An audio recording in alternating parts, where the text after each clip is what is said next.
What it do, what it do. This is the Brothers on Books podcast, where we find great books that will give you real value and actionable steps and have fun in the process. Please reach out to us at brothersonbooks@gmail.com for any book recommendations, or if you'd like to be a guest host for a particular book you have in mind. A great review or rating on whichever platform you're listening to this would be greatly appreciated. If you can think of any friend, family member, or coworker that might like this episode, please pass it along. For the original episodes, the OGs, please visit brothersonbooks.com. I am Jack Allweil, and with me, as always, is Alex Allweil. And Al, I don't know if you knew this, but we have a new partnership with Encha Matcha. So listeners should go click the link below for 20% off all of their matcha needs. You know, Al, how's it going? doing great, Jack. How you doing? Pretty good. Why don't you, what's up on your pickleball tour? Tell the listeners what you got scheduled. Pickleball tour. So the only thing I've got set in stone is I just agreed to go play in Utah at the end of August, and I'm going to Dallas in November to play in Nationals. Awesome. That's currently the only thing I have slated, not slated, slated. Awesome Jack, sauce. you're rocking these glasses again. It's the blue light glasses. Yeah, you got to keep the eyes fresh. Sure, you look very scholarly with those. I thought being a book podcast, I needed to look a little more scholarly. Yeah. Yeah, you can be nerdy and you know, I think you are the only family member that doesn't actually need glasses That's true. somehow. I don't know how that worked out, but dad has And I terrible vision. and I'm I trying have, to prevent from ever using glasses by wearing these blue light glasses. I think at some point everyone needs reading glasses. We'll That's at see. least that's what an eye doctor told me. Yeah, Uh, that keeps them in business. Yeah, come on, man. well, maybe it's because well, you did do all those actuarial studies. I feel like there's a there's a well-known grad school phenomenon where your vision drops by like a half or quarter of a diopter because you're hunched over reading so much. I remember like first week at my first actuarial job, they talked to us about trying to like every 20 minutes looking off into the distance or at a faraway clock just to reset your long distance kind of vision. So you're not always looking, Down. yeah, and close. So yeah. Well, I guess to start off with, Jack, what book are we doing? So this is the very first fiction book that we have selected and are discussing, Mr. George Orwell's 1984, a Well, classic. we should clarify. This is the first fiction book we're doing together Correct. On this podcast. on this podcast. Yeah, yeah. So I don't know what you had. Well, I don't. What were your expectations going into this book? Had you heard anything about this book? Yeah, I had already read Ah, you had already read the whole thing. it. Okay. Yeah. So, but my expectations before I read it uh, were that it was a dystopian novel. I would say like I read this the first time I read this was in I think high school or early college, and I feel like the emphasis of what I take away changes. I Okay. think the first like the things that really stuck out to me,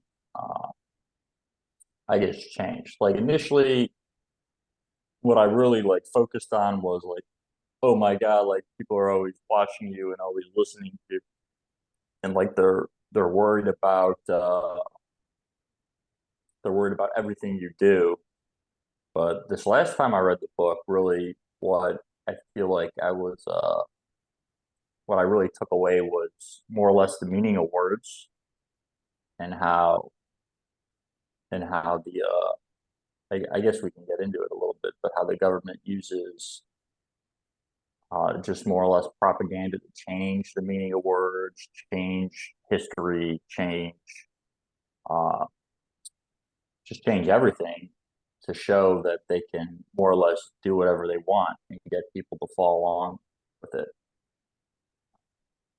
Okay, well, actually, that's a good place to start. So let's talk about the language they were using and kind of this. Let's try to tie it into to some contemporary like ideas and like how our language is changing currently.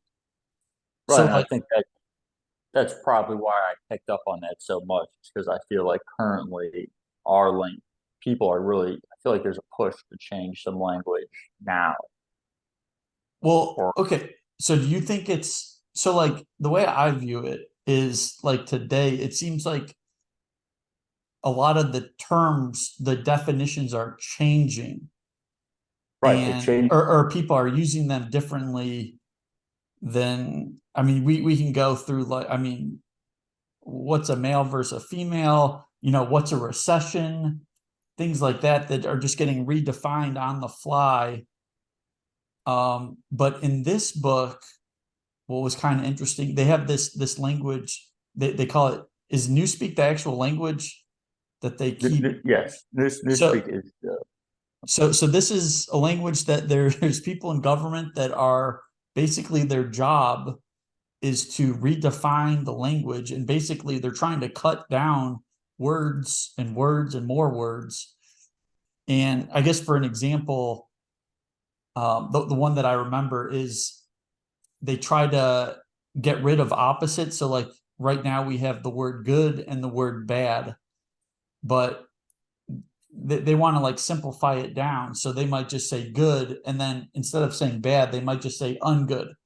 And then instead of saying like good versus great versus awesome, they might say good versus plus good versus double good. And then double.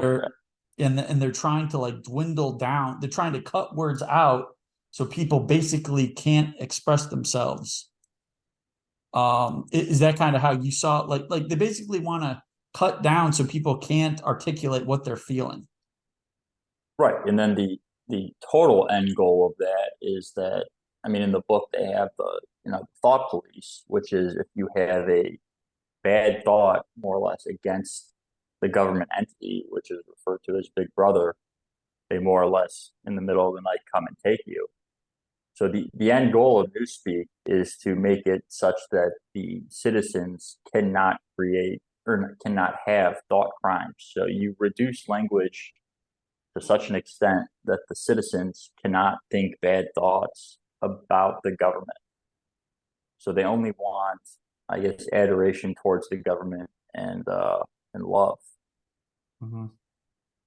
Yeah, just like really, I was really thinking back to, I think there's a tribe, or maybe we read this in, man, I forgot what book it is now, but there was a tribe that basically did not have future tense.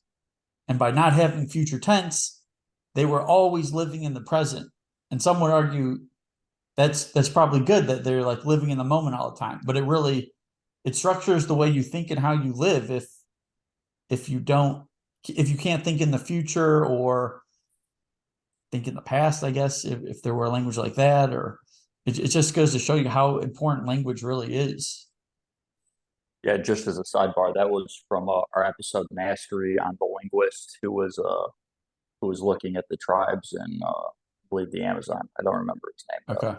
Okay, mastery. But yeah, I mean, yeah, yes, I agree with what you're saying. Like you really can more or less uh, almost herd people into what they're doing, totally control them through language. Mhm. Because Jack, what's two plus two?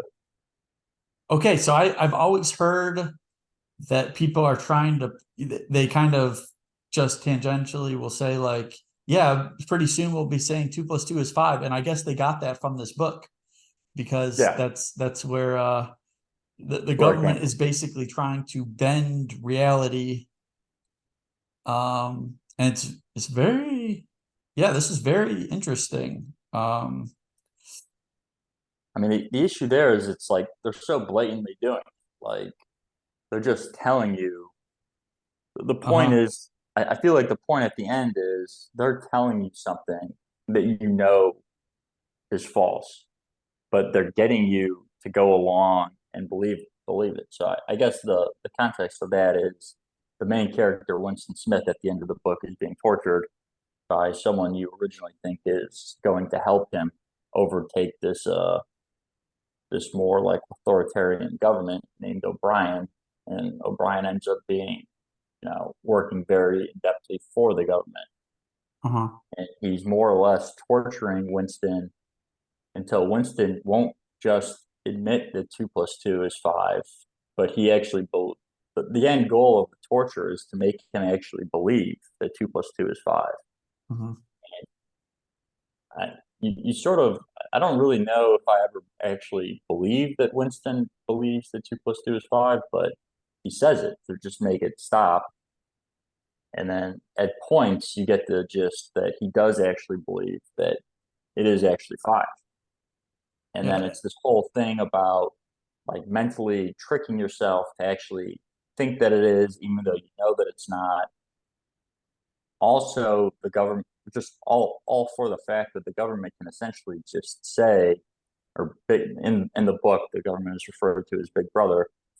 They can just say anything, and you'll believe it. Uh-huh. Yeah, I mean, the O'Brien was basically saying, like, when Winston was questioning, well, what about gravity? You guys don't control gravity. And then he's like, if O'Brien then said, if I wanted to be floating through the air right now, I could. It's just that, we and, Big Brother choose it not to be that way right now.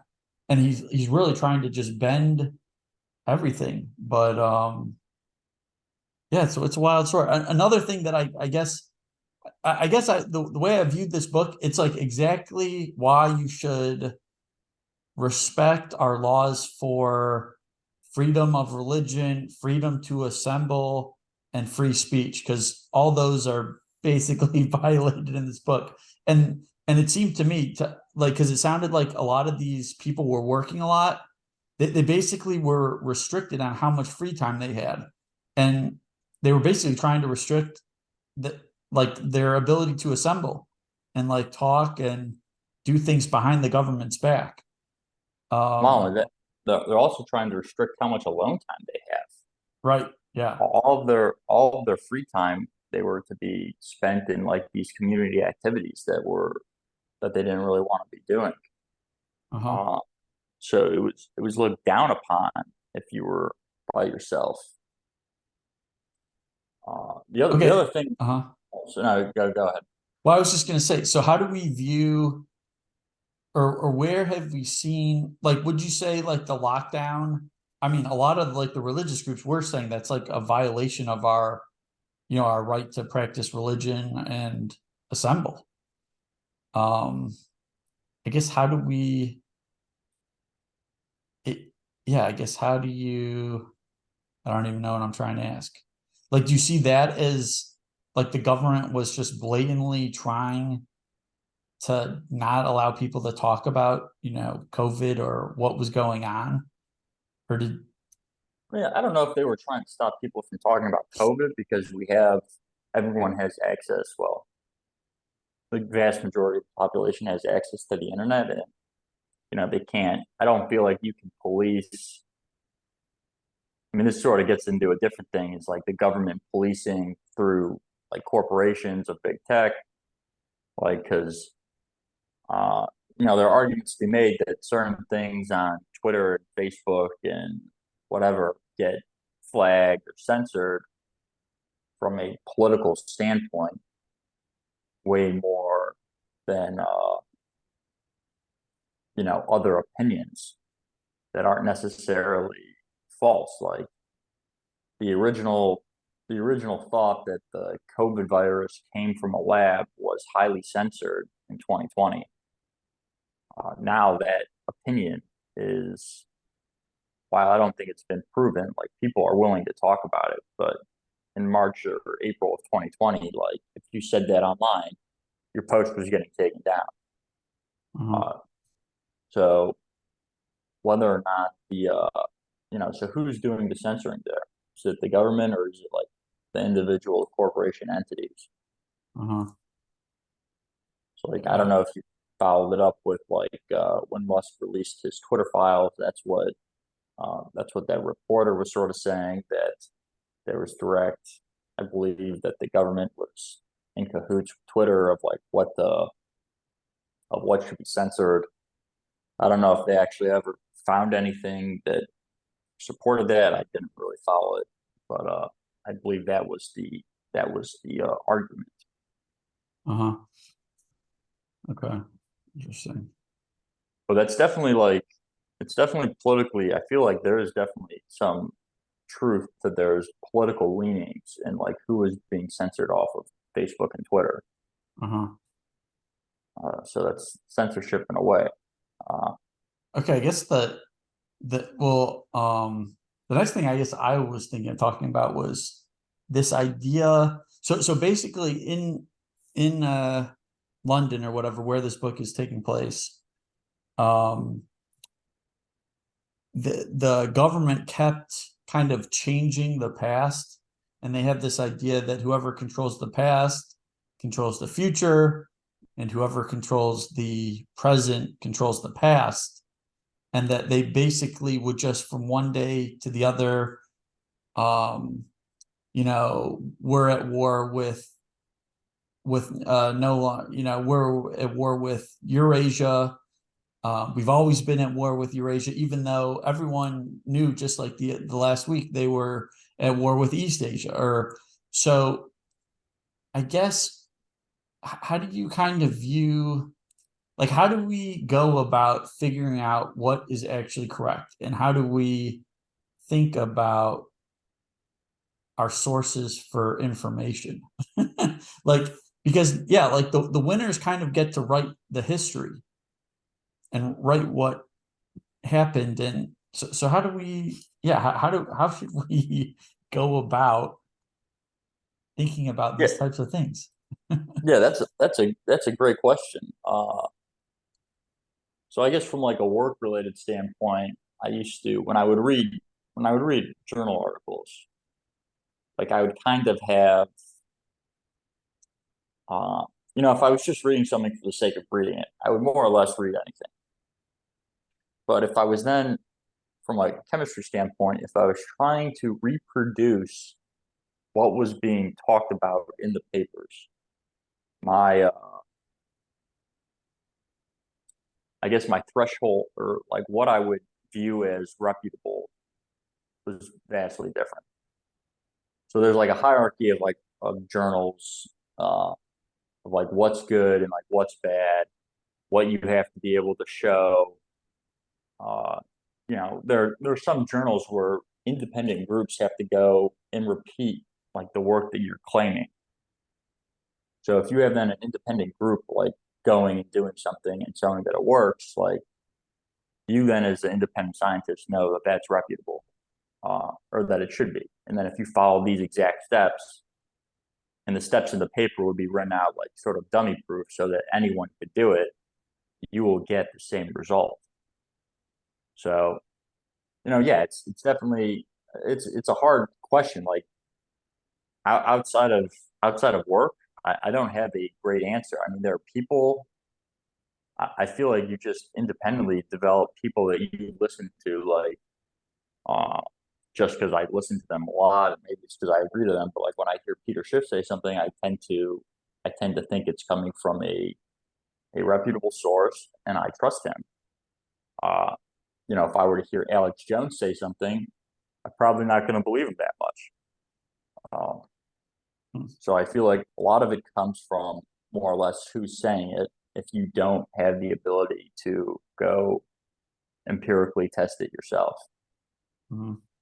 I don't know. I mean, how do you source, Well, I right? guess Vet sources. like if someone asked, have, what's China like? Well, I've never been to China, but I guess I know some people that have been.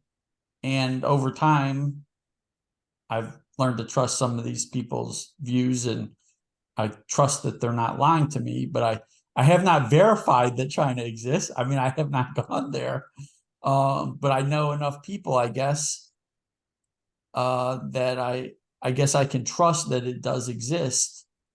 Um, the thing that kind of worries me in like this sense is like, and like I know it's like a tough question, and I think there was a movie where this person basically had to prove the Holocaust existed or happened, and like if there's no people that are really from that time anymore, how does that kind of get passed on to people? Like if there's no one surviving still, it's really just stories over time at that point because there's no firsthand witnesses.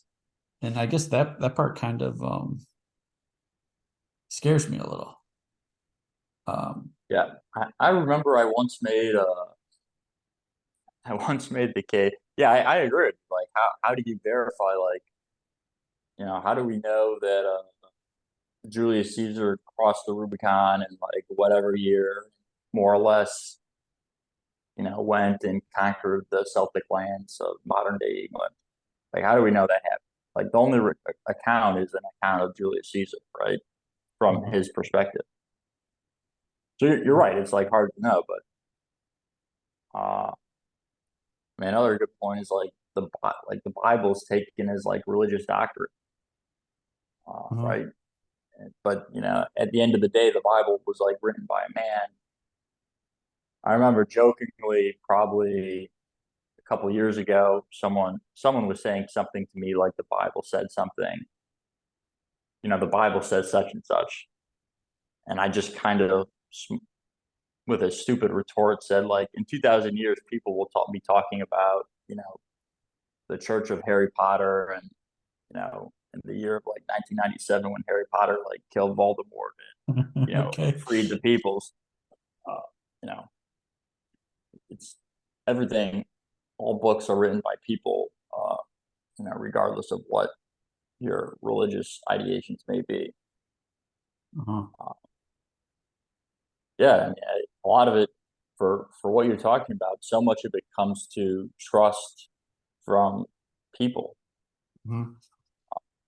and I think also that kind of, well, sort of, I don't know if this is a great segue. How did you feel about the kids, the portrayal of the children in the book? Okay, so this, you mean how the kids were turning in their parents?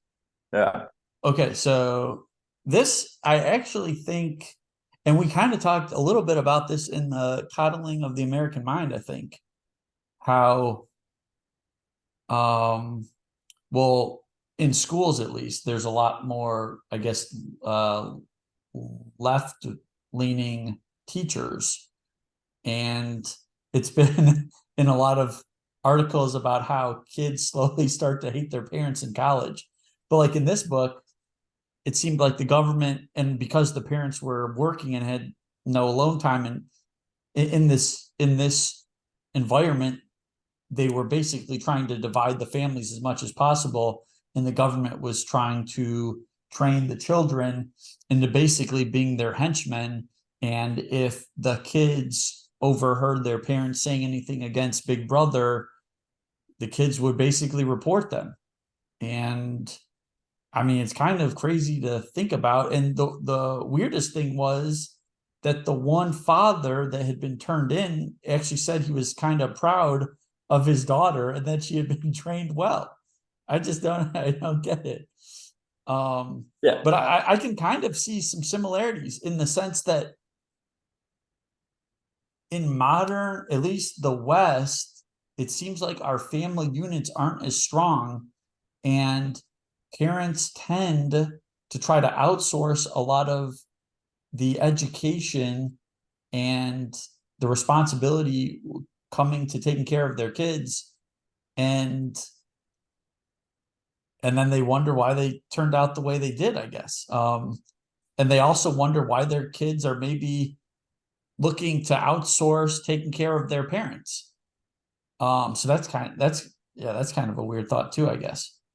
Um, but yeah, I guess that I'll stop there. What'd you think? but yeah. I mean, at the end of the book, uh, I mean, O'Brien explicitly at the end when they're torturing Winston, O'Brien explicitly says that one of the goals of the party is the destruction of the family unit. And I mean, I feel like George Orwell clearly, in the book, they call it the Spies, the Okay. organization that the kids are a part of. I feel like that took direct comparison from Hitler's youth movement, Okay. where the kids would more or less be indoctrinated into the propaganda of the party. Yeah, the point the point is to weaken the family bond such that the kids feel love towards the to Big Brother and not their parents or not their the familiar siblings, so that the loyalty lies towards the government. And I feel like there's definitely like you were saying, I feel like there's been a push. There a lot of these groups uh, talk about weakening. I feel like in BLM, one of the tenets was the weakening of the family unit, and it's just it's very. I feel like as a society, or just to be successful in this society, I feel like it's very important to have like. This isn't to say that you can't be successful, but I feel like it's a lot easier if you have a strong family unit to come from just for the support. Uh, and I feel like the government wants, even today, like if you listen to some conservative people on the internet, they'll argue that the creation of the welfare state uh, slowly started degrading family units in the 60s, and they'll then tie that into the single mother rate, which is increased drastically from the 60s, and that is making people more dependent on the government instead of dependent on their family Mm-hmm. members. Yeah, I've heard that argument that the single mothers are basically they have found a replacement for their spouse, and that is the government. So that, Right? yeah, it's kind of weird to think about.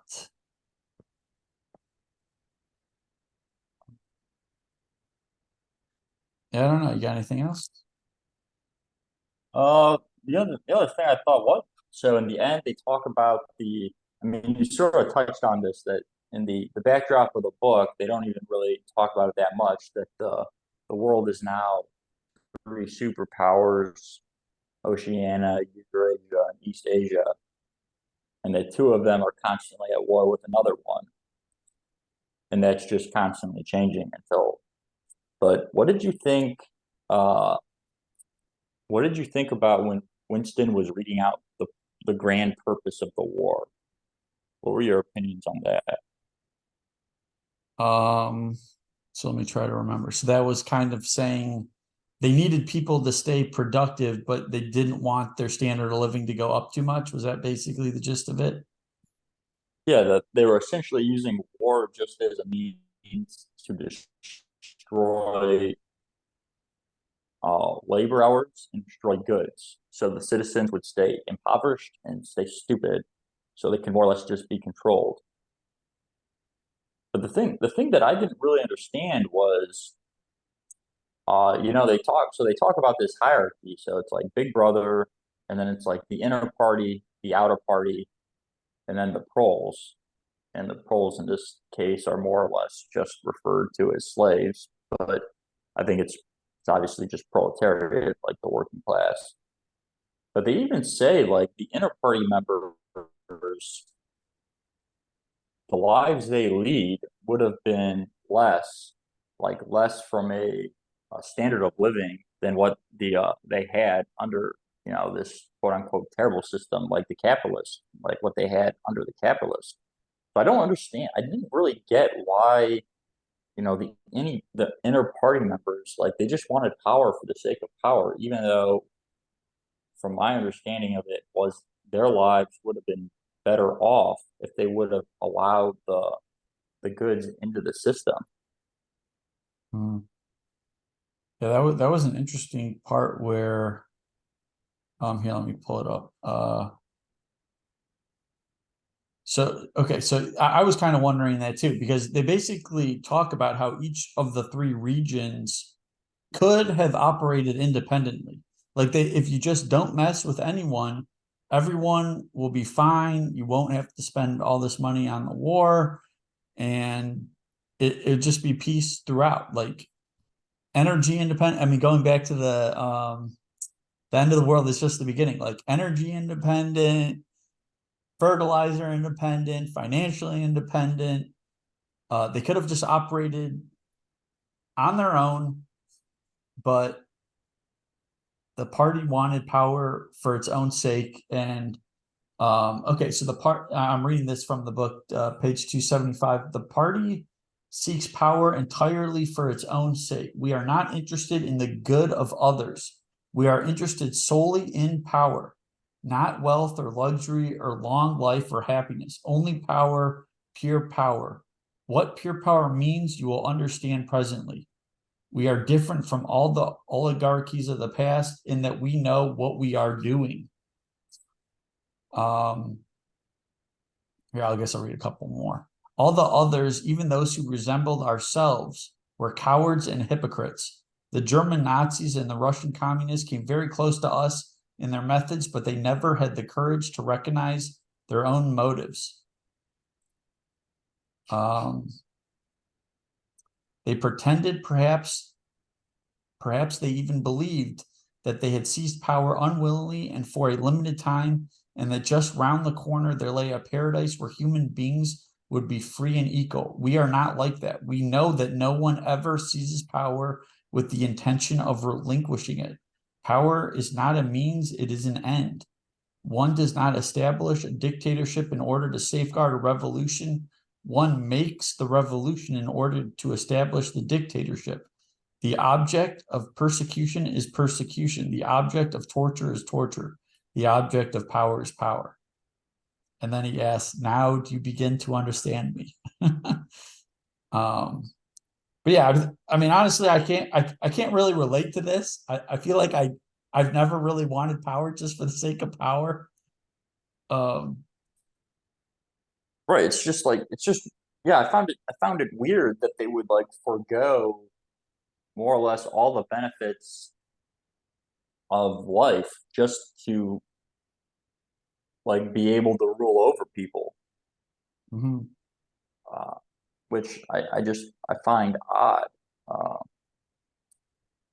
but I guess, yeah. Because Yeah, like usually, it's hard to relate to that. Um, usually you think of wanting to seize power so like you can better your own life, not just so you can make other people's lives bad or like enslave them to you. Like I don't. It's hard to relate to the idea of like wanting to do that just for the sake of doing that instead of like wanting to do that to mhm. better yourself. Yeah, yeah. Jake, I have to go. I really have to go to bed. Okay.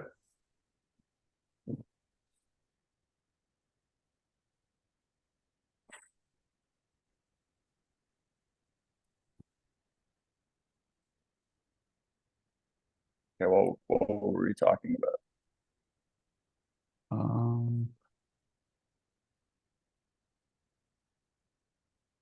we're talking about them constantly being in war and wanting power for the sake of power.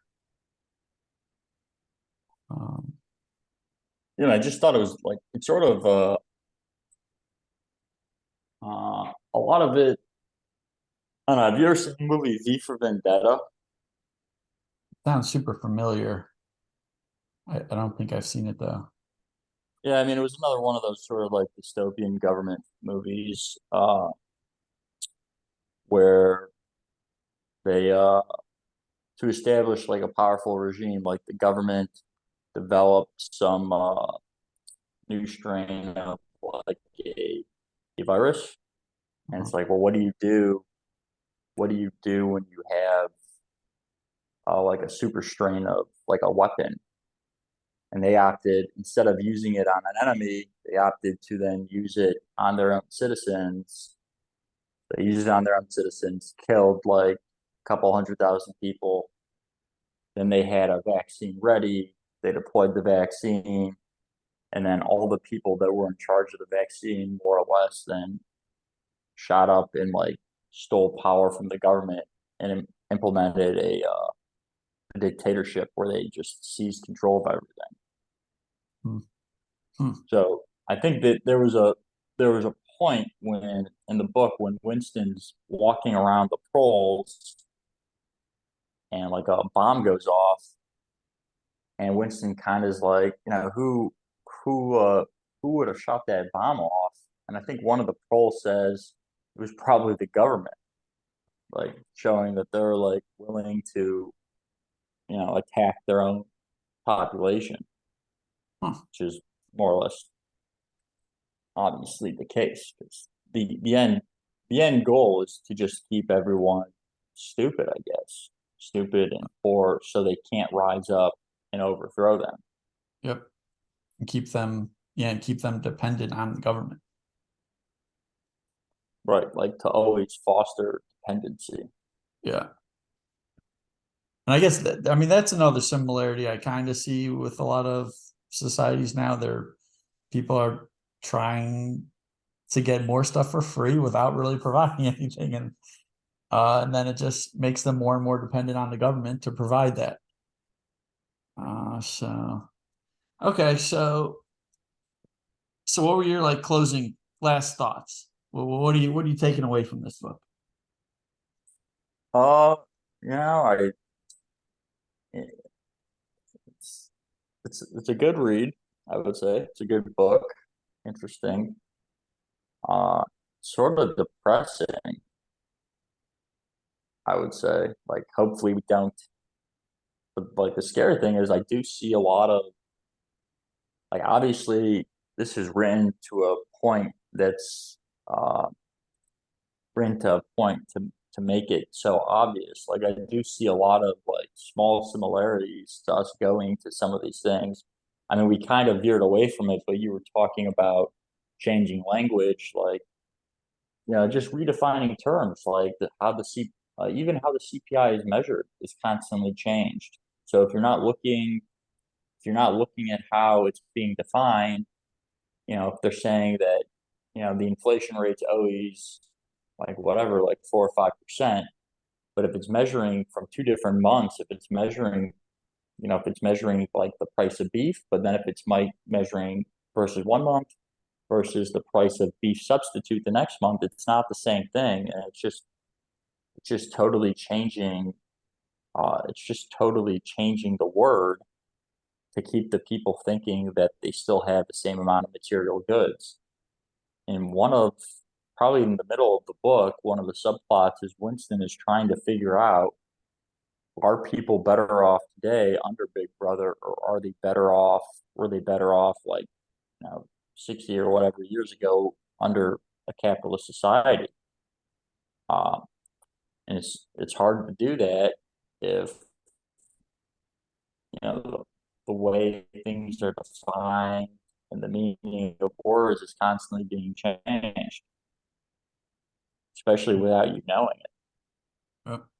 Um, so I guess I don't know. I don't even really know what my takeaway would be. It's more or less, I mean, this book more or less feeds into my own beliefs that people should be individuals, and the government, you should try and just ignore the government and go and live your life the best to your own ability. But I don't know if that's going to happen.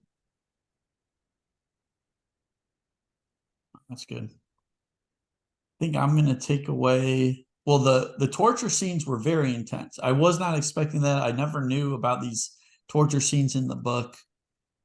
So that's probably the part that I'm gonna remember the most in terms of the actual sequence of the book. But I there was a question that Ray Dalio talked about in his book that's like very pivotal to his thought process.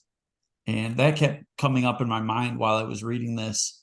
And it's, instead of thinking you're right, ask yourself, how do I know I'm right? And I think that is what's going to stick with me. Um, So I guess not just taking things as is, and assuming you're right. So that's what I'll walk away with. So what are we reading next, Dale? In 2 weeks' time. 2 weeks time. Well, I guess we actually, just to sidetrack a little bit, you picked this book, Jack. I guess we never really established how or why you picked this book. I picked 1984 because, well, I'd read Animal Farm. I liked Animal Farm. So I'm in Vienna right now, and the big bookstores in Vienna, it's kind of different how they're set up, but where they have the English books, they have an area of classics, and it's kind of, I guess they seem to me to be different books than what you would see in like the American stores. Not that I wouldn't be able to find 1984 in a normal like Barnes and Noble, but there's a lot of different books. But I had read Animal Farm in Vienna like 3 years ago. So when I saw 1984 in the same bookstore, I'm just like, sure, I'll pick this one. I think it'd be a good. So George Orwell is kind of my Vienna pick. Yeah. So All right. Well, the next book that we're doing is also a book that you picked, which is called the Rare Metals War, and we will be having a special guest, Andrew Weekly, on, who is he's an expert in uranium. So it'll be interesting to talk to him. We've briefly spoken to him before, and he's a very interesting guy. I think it should be a really good discussion where we talk about. I have a feeling we're going to talk a lot about energy. there we go. So, I guess with that said, uh, please reach out to us at brothersonbooks@gmail.com for any book recommendations, or if you'd like to be a guest host for a particular book you have in mind. A great review or rating on whichever platform you're listening to would be greatly appreciated. And lastly, if you can think of any friend, family member, or coworker that might like this episode, please pass it along. For the original episodes, the OGs, please visit brothersonbooks.com. And so, Jack, as always, it's been a pleasure. It has good discussion, good book, and hopefully more good books to come. Yeah, I think it was a good start to the sixth season. Hard to believe, yeah. 6 seasons. All right. Okay. All Take right. care. Be the same.